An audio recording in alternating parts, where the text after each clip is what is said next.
بسم اللہ الرحمن الرحیم۔ ایک پرانا موضوع، ایک وصیت اور ایک ایسی نصیحت جو آپ کی زندگی بدل دے۔ کیا ہے پوری کہانی؟ آئیے اس ویڈیو میں تفصیل سے جانتے ہیں۔ دوستو، ایک شخص نے اپنے بیٹے سے وصیت کرتے ہوئے کہا، بیٹا، میرے مرنے کے بعد میرے پیروں میں یہ پھٹے پرانے موزے پہنا دینا۔ میری خواہش ہے کہ مجھے قبر میں اسی طرح اتارا جائے۔ باپ کا مرنا تھا کہ غسل کفن کی تیاری ہونے لگی۔ چنانچہ حسب وعدہ بیٹے نے عالم دین سے وصیت کا اظہار کیا، مگر عالم دین نے اجازت نہ دیتے ہوئے فرمایا، ہمارے دین میں میت کو صرف کفن پہنانے کی اجازت ہے۔ مگر لڑکے نے کافی اصرار کیا، جس کی بنا پر علماء شہر ایک جگہ جمع ہوئے تاکہ کوئی نتیجہ نکل سکے، مگر ہونا کیا تھا؟ لفظی تکرار بڑھتی گئی۔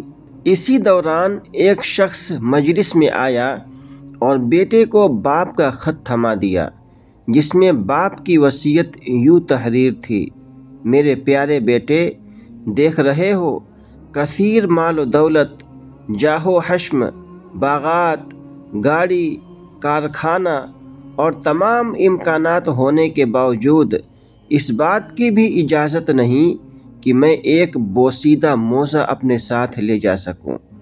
ایک روز تمہیں بھی موت آئے گی، آگاہ ہو جاؤ کہ تمہیں بھی ایک کفن ہی لے کے جانا پڑے گا، لہٰذا کوشش کرنا کہ جو مال و دولت میں نے ورثے میں چھوڑی ہے اس سے استفادہ کرنا، نیک راہ میں خرچ کرنا، بے سہاروں کا سہارا بننا، کیونکہ جو واحد چیز قبر میں تمہارے ساتھ جائے گی وہ تمہارے اعمال ہوں گے۔ دوستو، اس طرح کے ایمان افروز واقعات کو سننے کے لیے ہمارے پیج لفظوں کی محفل کو فالو کر لیں، اور اگر یوٹیوب پر دیکھ رہے ہوں تو ہمارے چینل کو ضرور سبسکرائب کر لیں۔ السلام علیکم ورحمۃ اللہ وبرکاتہ۔